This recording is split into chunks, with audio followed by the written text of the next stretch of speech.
Good morning. Yeah, it feels like good morning, doesn't it? This is Occult Class. I'm Dave. It's not Dave, it's Bob. And I'm Christine. She's Dave. I'm Dave. Welcome to another spooktacular day. This is like super low energy day for us. Oops, I just hit the mic. Ugh. Yeah, I guess not that low energy. Christine's flailing around like I just tried to reach my eyes and my mic was in my way. I don't know why I'm so tired. I guess a reasonable amount of sleep. Well, time to get untired. You're starting it off. I'm starting it off with my big thing. Yeah, with your big, fat, thick-ass topic. Get in there. So I'm doing like a myriad of Japanese urban legends that are still used to this day, kind of thing. So it's gonna be like a bunch of like reading off of stuff. Are you excited? I've never been more excited. To start this off, I'm going to use something that I think a lot of people on the web know about, which is the cursed Kleenex commercial. Nobody in their fucking mom knows about this. What are you talking about? The cursed Kleenex commercial? Yeah, like what? I've actually seen it way before I knew it was an urban legend thing. And for me, it wasn't creepy, but it was just like, okay, I guess I can see why people were upset by this. So it's a Kleenex commercial, like the brand Kleenex from 1986. The commercial depicts a woman in a white, like, I guess it looks like a t-shirt dress, really. A white dress sitting on hay with a baby dressed up like an oni. And it's kind of, I think it's supposed to be like a lullaby or sung like a lullaby, but it's like so much in a minor key that it's just creepy. But the song is that is being sung by the woman is "It's a Fine Day" by Jane and Barton. But it's like it's really off-putting. But sometimes lullabies, if it's just like a day in this town, it's a fine day. But imagine it in Japanese. No, it's not Japanese. It's in English. What? Yeah. Jeez, I never expected a horrified, cursed American Kleenex commercial. And some say that the music sounds like a German curse, which I have no idea what they're talking about. But, yeah. It doesn't make much sense because it's in English. Wait, what does the curse do to you? It's said to, there's rumors that the crew went through, they all got cursed and some went through injuries and some died or whatever. Not true. It's also saying that the what is it saying? So the lead actress, Keiko Matsuzaka, either died, but she didn't die because she's still alive. She still works to this day, so I don't know what they're talking about. And they say that she might have become pregnant with a demon baby, which is also not true. But yeah, that's the best. Satan showed up. And but if you look up, gave her baby. If you look up Cursed Kleenex commercial, you're going to find it. Though you should probably look up the original first, just so you know what it sounds like, because there's a lot of versions. If you look it up now, with like heavy editing and like distortion and stuff like that. On its own, it's not that bad. With people doing stuff to it, it just kind of becomes hokey. Well, there's that. There's also... I'm not allowed to say hokey. That's my word. Okay. The American word. You thief. It comes from the ancient tome of the hokey pokey. The hokey pokey. So I'm in the section of like curses. So there's also the Kashira Park curse. It is a park in Tokyo where you can go and rent rowing boats. Are the rowing boats in English? No. Oh. But they say that if you go and if a couple rides in the boats, their relationship will end. Oh, that's awesome. It's a popular breakup spot. because the legend connects it to a shrine dedicated to Bin Saiten, who is a goddess, I guess. And she's very jealous, so she's jealous of those couples riding boats near her shrine. So it's really goofy. It's not that goofy. Why is that goofy? I'd be jealous too. I don't get to be in the boat. I mean, you're a god. You can do so much stuff. Well, you can't do anything as a god. You're just stuck at your stupid shrine. It's like you can do all the things and no things at the same time. You're like a slave to just everybody. You just gotta give them all cool blessings, and then aside from that, you're just stuck on your couch all day. It's awful. You ever watch Noragami, the anime? It's horrible. I did watch Noragami. You be poor, and then you have to do jobs for 1 penny. Meh. That's what you do. The only upside is you get to do that for eternity. So that anime was fun. So the next one I'm going to talk about is the Red Room Curse, which I actually did hear about before reading about it. So the Red Room story is an internet urban legend, a creepypasta about a pop-up that appears on your computer, and the image shows a door, and a recorded voice says, "Do you like?" But if you can't really close the pop-up, it could come back up again, like those horrible pop-ups. Do you like? Do you like? And it will reappear with a voice, and it will complete the question, "Do you like the Red Room?" And whoever sees this full pop-up will die, and their room will be painted with their own blood. Blah blah blah. It's actually quite similar to something I did find like a long time ago called username 666. It's from a Japanese YouTuber named Nana825763, which I recommend checking out their channel. Really cool stuff. And that one is just a depiction of like their computer getting like cursed, basically. It's really cool. I recommend it.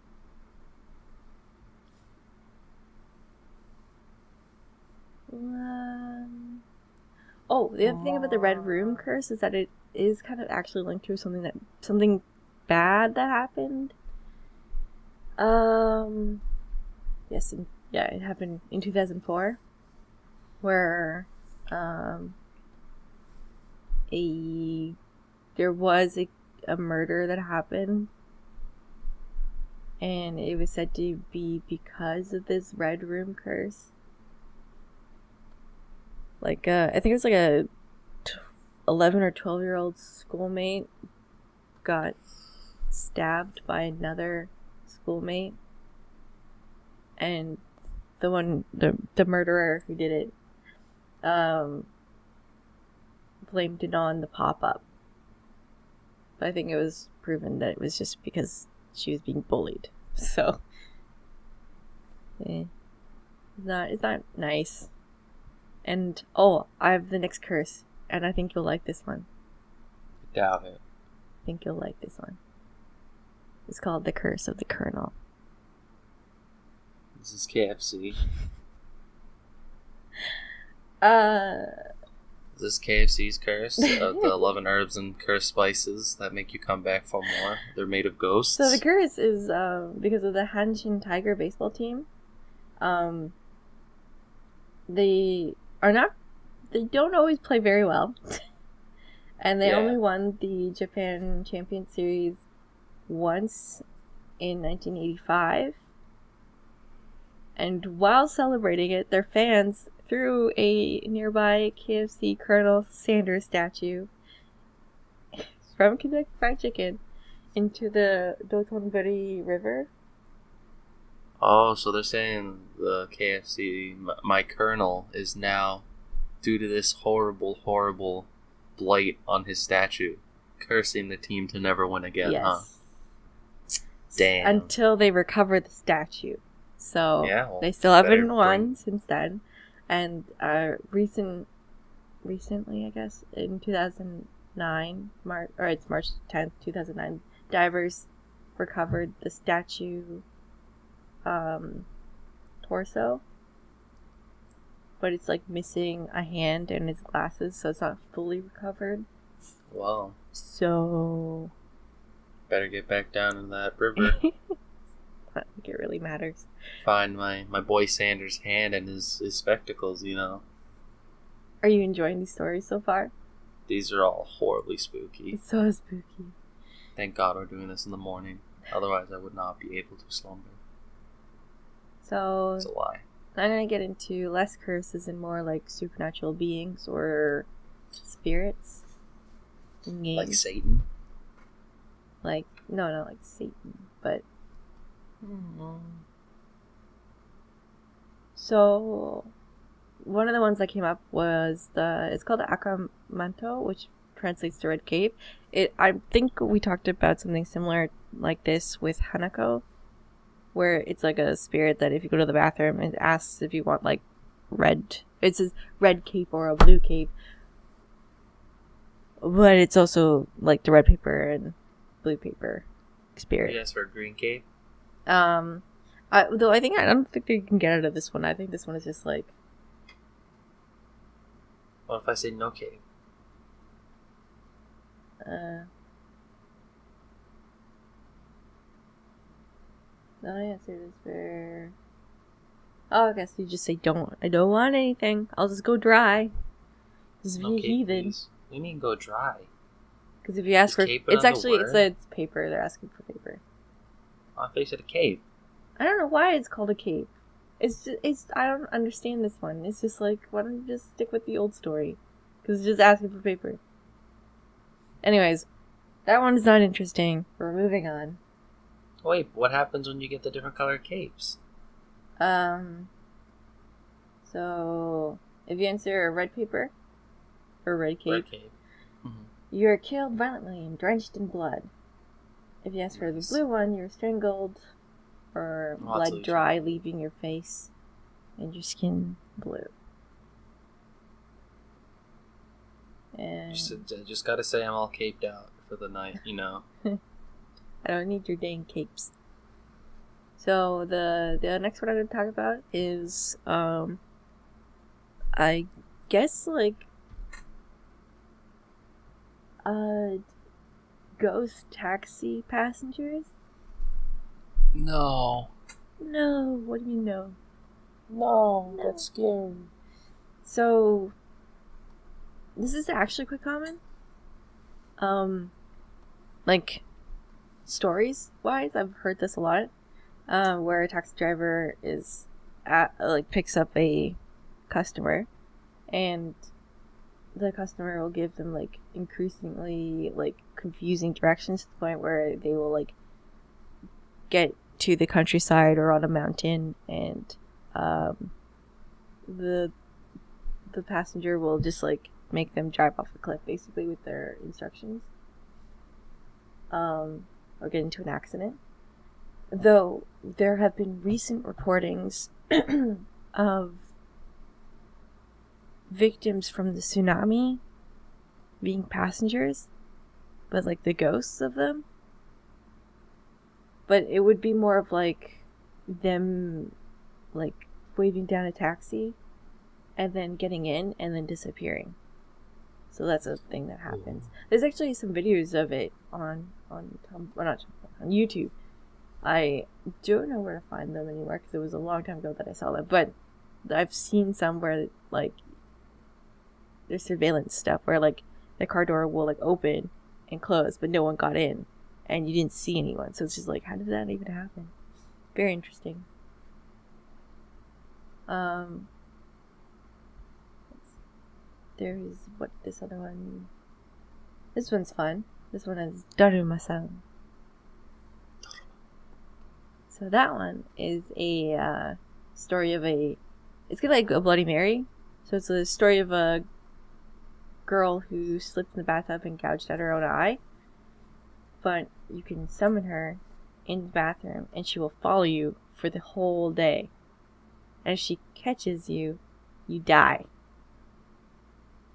That's a pain. Why would you summon her then? It's Bloody Mary. Why would you summon Bloody Mary? That's true. I also would not do that. I guess this one's better than Bloody Mary, because doesn't Bloody Mary just kick your ass right there? I don't know what Bloody Mary does. I don't see the point. I think she's supposed to tell you when you're supposed to die. I thought that was what you asked her. Oh, she whips out Satan's death journal. Mm-hmm. Says, "Oh, you got 3 days left, dum dum."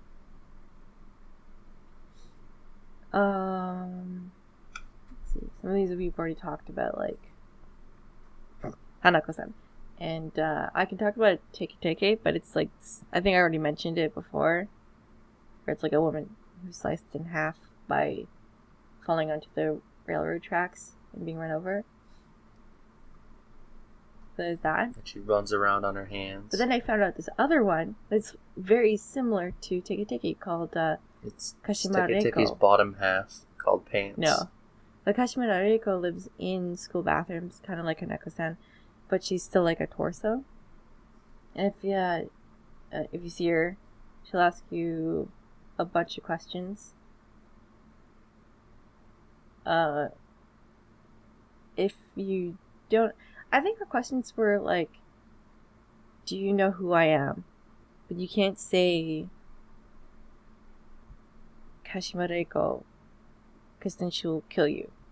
But if you just say Kashima, which translates to like a mask of death or something like that, she will be like, you're correct, bye, and then she'll leave you alone. But that's a thing. What if you say, I have no fucking clue? She will kill you. What the hell? Yeah, it's not nice. What if you said, who am I? I don't think she cares who you are. No, but what, do you think that'd stump her? She'd be like, oh shit. Nah, I don't Damn, think that would what? stump her. Oh snap. Now he's gonna kill me. Oh no. Then let's see. There's another one about it's called Gozu, which I think Gozu is like, it's like an ox head, but there is also like I can't remember the names. There's Gozu and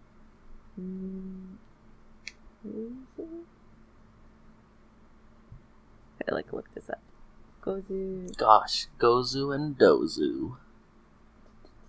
Because there's like the ox head and the horse head. I think it's a horse head. That like those demons that guard the gates of hell in Japanese. Oh yeah, I remember them. They're in Hozuki. yeah, Hozuki no Tetsu. God, I feel so dumb. I don't remember the names. Dang.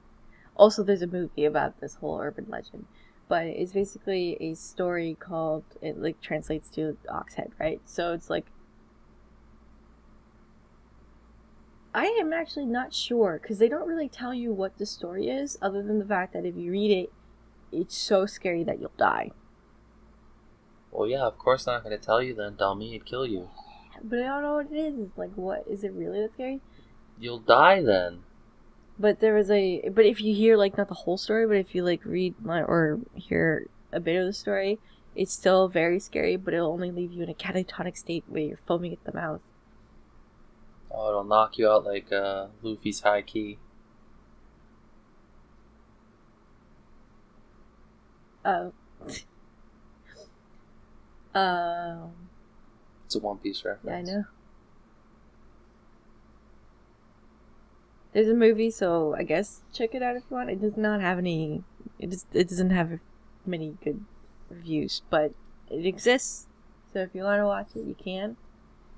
Actually, I'm pretty sure most of these things have movies, bad movies. I think we talked about Jin Minken, didn't we? Like the human-faced dog. Bark. I think we brought it up, where it's pretty much just a human-faced dog. It's just, it's a yokai, but I'm pretty sure it's just a monkey.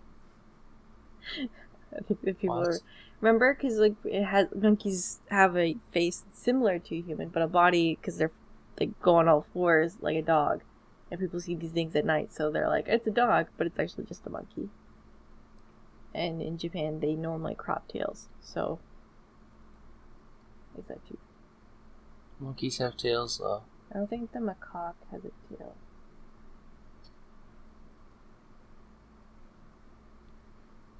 Christina explains yokai dumb. Remember, everybody, from now on, whenever it's a yokai, it's just a monkey. Yeah, it's a lot of the time, actually. No, it's not a monkey a lot of times. Umibozu's not a monkey. Umibozu is just silliness. Kokiri-san. He's not a monkey. He's not a monkey, but it's a spirit. But, like... Yokai means spirit in Japanese. Kokiri-san... I mean, most people know what Kokiri-san is, right? No. No? Kokiri-san. There's an anime about Kokiri-san. Kokiri-san. Yeah, it's funny. It's really silly. But Kokiri-san is just a spirit. You can call upon it to do... like a Ouija board thing. You can make your own Ouija board and use like just paper and write down hiragana and yes and no. All that. It's a Ouija board. It's a homemade Ouija board, and you use like a coin to navigate it. There's Kokiri-san, and then some games actually call upon Kokiri-san for other things. I played one with the Japanese girls that we were hosting one year. Christine dares to tempt fate. Oh, it's just a tag game. It's not like anything where you're calling upon the spirit. It's just somebody is Kokiri-san. So it's hide and seek? And not hide and seek, it's just tag. It's just tag? Why would you not call tag then? Well, because it's tag, but it's like has to do with colors. I don't really remember how to play the game, but it was red light, green light. Not like that. No, like if you have a color, like you get to move a bit. Simon says it's very strange. I spy with my little eye fused with tag. Yes. Oh, this is the other one I want to talk about. Oh. This one is not really like super scary, but this one is also a common thing. I remember reading about it like a while ago as well. It's about the nursery rhyme Kagome Kagome. Kagome Kagome. It actually has a song. Yeah, that's what I know of it. I actually have it here. I can sing it if you want. I don't know about that. Alright, that's fair. But, put it after the credits. Sing it after the credits all alone. Oh, the credits. Really spooky. Yes, because we have credits. We do. Not really. Anyway, Kagome Kagome is a game where somebody gets to, like, is claimed to be an Oni. So somebody's it.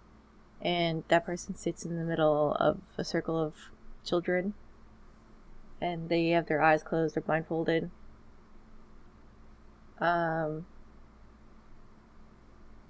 the kids just kind of sing the song and go around the person who's it. I don't understand how this is supposed to be scary, other than it's supposed to, like, distort the children's face when you're, like, if you do look at them. I'm not sure. Maybe it's just because they're, like, looking from an under view of them. It'd be weird. But it's just one of those things where it's like, and then their demon faces show up.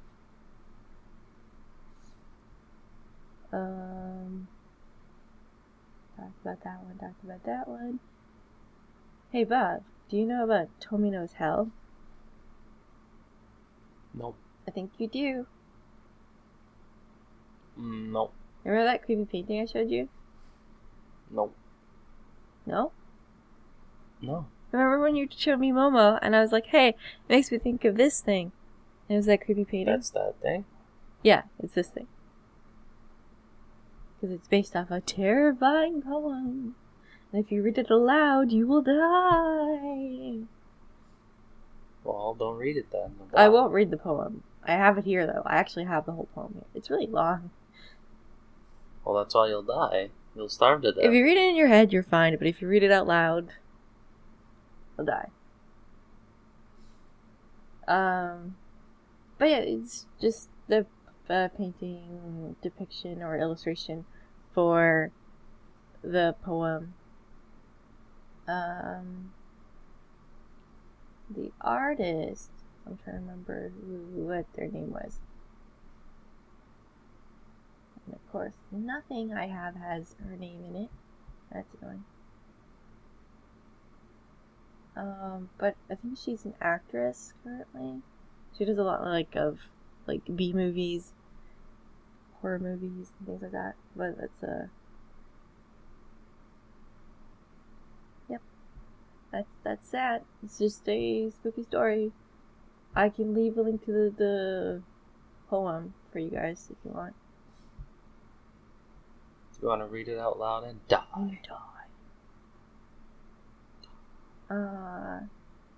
There's another urban legend of Okiku. Not Okiku as in the plate thing, but there's a doll named Okiku, and she's real. She's currently residing in a shrine, and it is supposedly a doll that belonged to a girl during World War II or World War One, and she passed away from a cold. But the family kept the doll as a remembrance of their daughter, and the doll started growing hair. It's just the hair kept growing in length. So they sent it to a shrine, and the shrine has had it ever since. And the hair gets trimmed as a ritual, and people come to visit this doll. So that's a real thing or whatever. And I think people said that there was DNA testing done on the hair, and the hair actually belongs to a human. So I don't know how this works, or it's a thing. It's a ghost, Christine. That's how it works. I don't remember if we ever talked about Kuchisake Onna, but I've talked about it a lot. Do you remember if we talked about it in the podcast? Well, okay. If I haven't talked about it, Kuchisake Onna is a spirit, is a yokai of a woman who has a slit mouth. Kuchisake Onna literally translates to slit mouth woman. And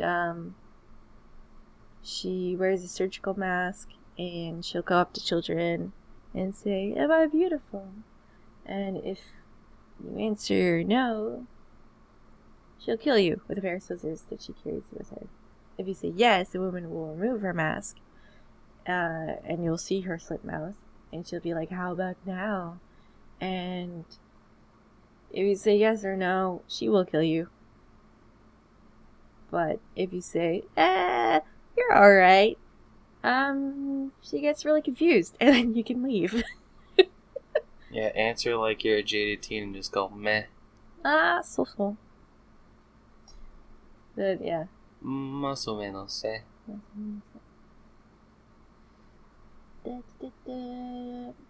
I had another thing. Oh, there's actually... with this, I found a haunted place.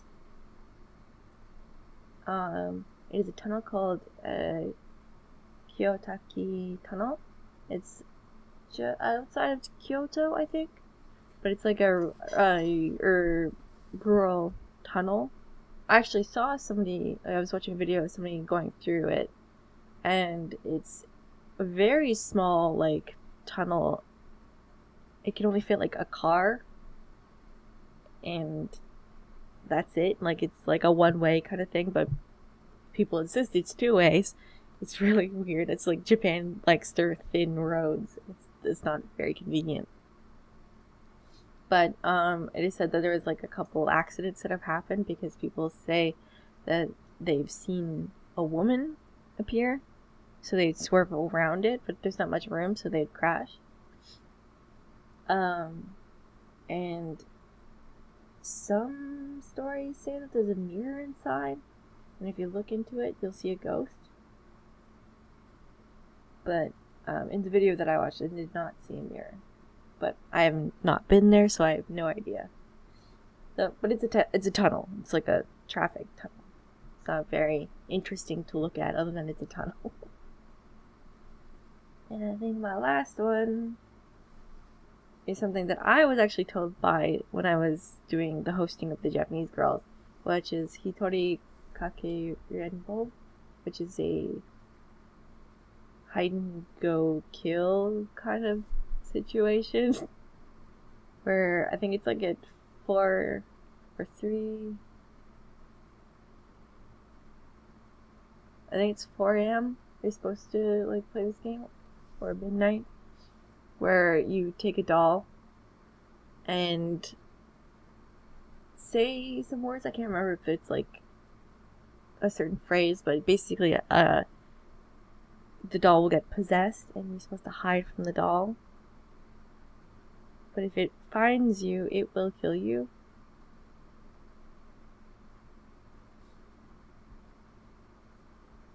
But yeah, that's all I gotta talk about.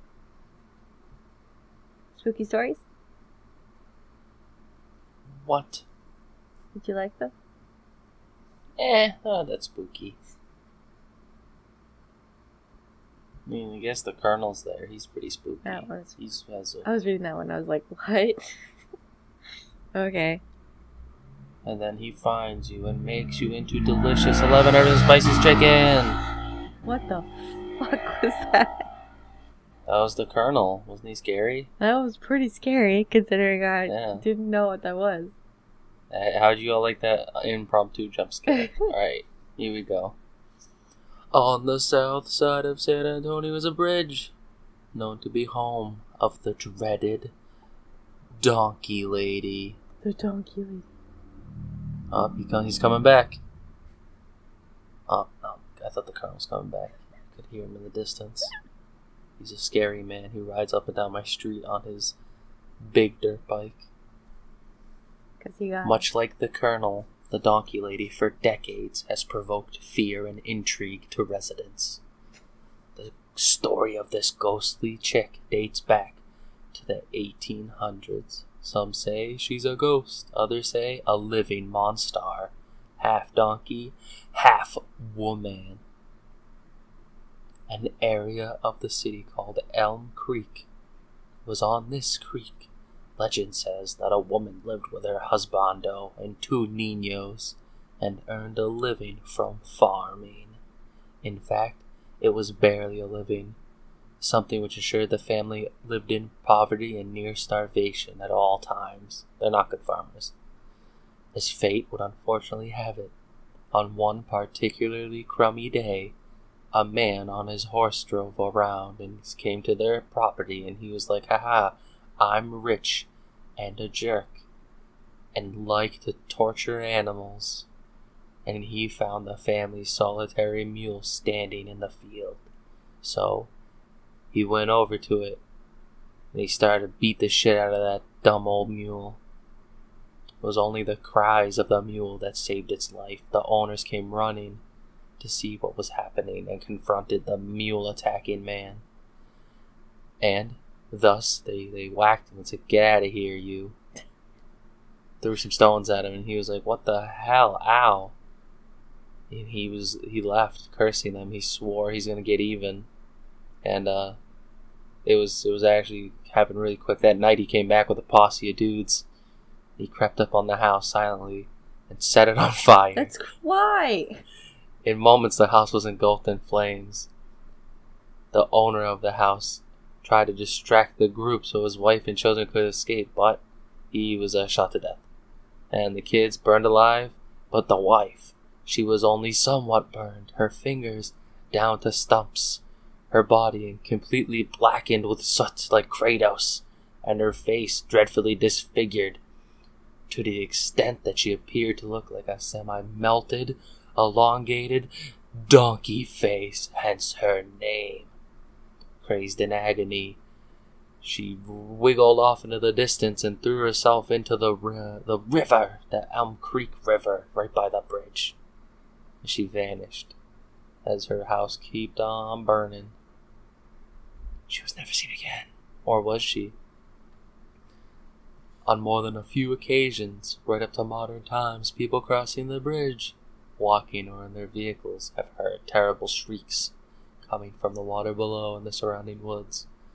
A vile wailing she-monster with long and lank hair dressed in rags with her skin peeling off, reportedly jumps onto the cars of the terrified drivers. And on more than a few occasions, too. Others have seen the beast woman walking through the waters, insanely seeking revenge on the people who made her life miserable and killed her family. Family? It's pretty scary, right? Mm-hmm. There's another myth, though, of her creation. This one's a little different.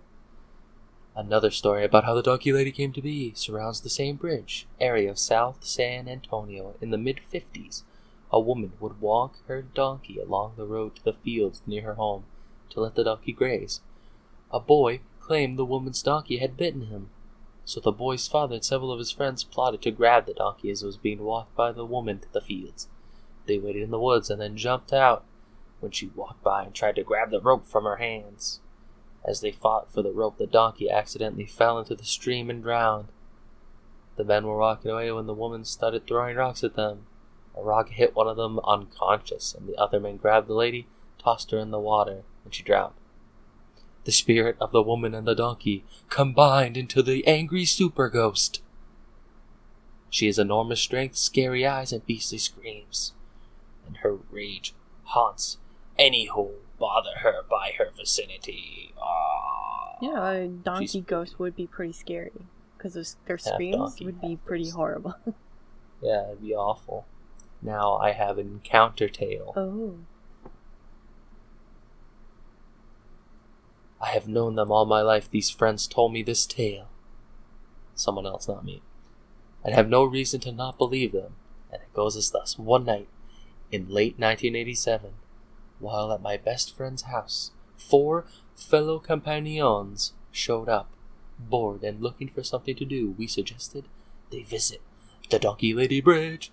This location was only a short drive from the house, 5 or 6 miles, and was a locale favorite amongst late-night stories. They agreed to this awful idea and went there.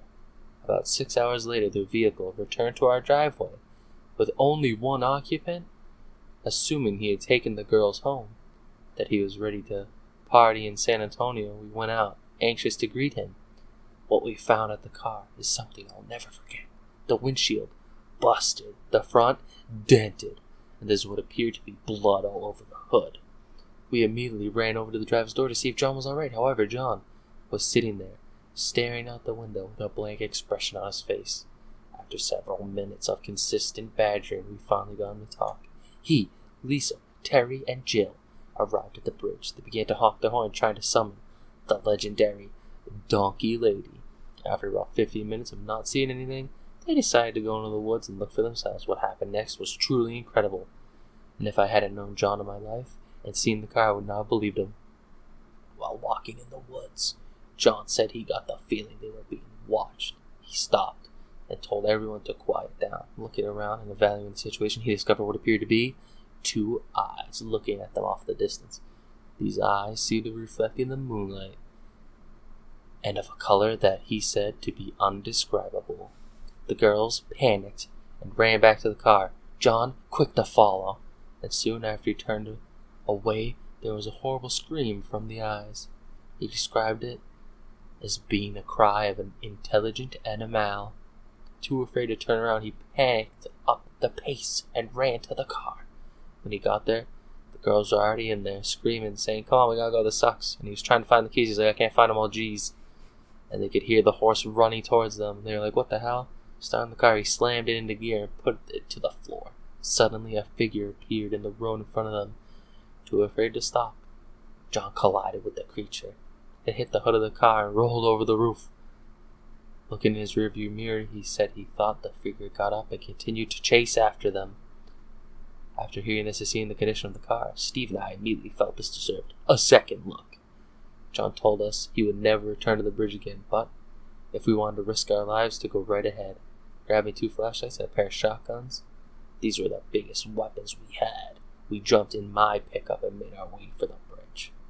As we drew closer, we slowed down and turned on the many off-road lights my truck had. These lit the road and the woods to the side of us, as if it was daytime, giving us an awesome view. The first thing we noticed is the bridge drew near with a numerous amounts of bloodstains on the ground. However, these were the only signs of evidence we could find. Upon investigation of the woods by foot and shotguns, we discovered what seemed to be several tracks of small, unshod horse feet. After several hours of looking and not finding anything else, we returned to the house. By this time, John had already found his way home and lay in bed, too excited to sleep. To this day, none of the 4 individuals involved in the story have ever gone back to that stinky road again. So this kind of reminds me of the pig lady. Yeah, that's all I could think about was like, this reminds me of a couple of other stories that we've been doing. Yeah, in the South there are scary half-human, half-monsters. It's pretty spooky. Chimera. And that's what I got this week, because we took a big time with your stuff, so I'll save my other thing for next week. Oh, okay. Sorry I took so long. No, it's fine. Plus mine with Donkey Lady is so great, I might as well stop there. I'm not going to get better than that. I mean, even though my next one's about a cow, so look forward to that. Whoa. It's all the barn animals. animals. I'd strictly do barn animal monsters, yeah. Before you know it, I'll do the chicken lady, the goat dude, the sheep chick, all of them. I'm done. It looks like we didn't get any stories this week. Well, obviously, most people aren't haunted by twin ghosts. Yes. Christine has like 5 stories she doesn't want to tell us, though, so you'll have to wait for one day. Maybe she'll tell us on Halloween. Maybe. I don't know what stories Maybe on that I Hallows have to Eve tell, but... night. Christine will has like 7 stories. Keeps growing in numbers. Mm-hmm. Sorry, my brain is totally out of it. But yes, we are always going to take stories. Just looking at the screen, yes, silent, literally. confused, my brain is like, the donkey lady. Feed me. But if you want to give us any suggestions for future topics, that would be awesome. If you want to tell Christine how she doesn't eat ice cream correctly, that'd be awesome. They don't know. Yeah, they don't. That's why they're going to tell you how to do it correctly. I don't need instructions. I eat how I want. Mm-hmm. Christine, you can't keep eating ice cream with your bare hands and feet. That'd be gross. so bad.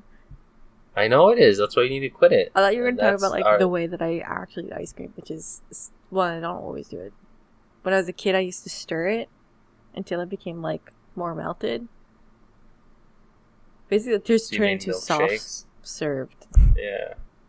Weirdo. Just buy soft serve. You can't get soft serve in a tub. No, because you shouldn't eat ice cream in a tub. That's gross. That's where you take a bath, Christine. No. You fool. God. She just has no clue. Right? I hate you. But if you have any sick, awesome topics about haunted ice cream, please send them to... well, stories go into our email. Topics you can just leave in the description or the comments down below. But if you feel like sending us an email, our email is occultclass@gmail.com.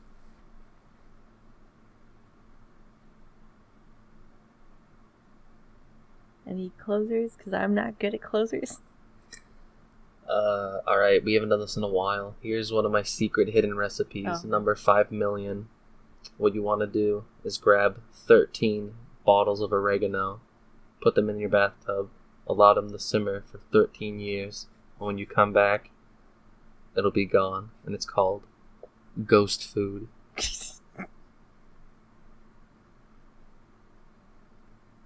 The real trick is to not use your bathtub for the 13 years. It's very hard. Yeah, I was gonna say, is it ghost food because it's not there because you washed? It's gone. Maybe somebody else did. Maybe it was a ghost. Maybe it was a ghost. And with that, that was a bad closer. We'll say goodbye. I say hi. Bye-bye.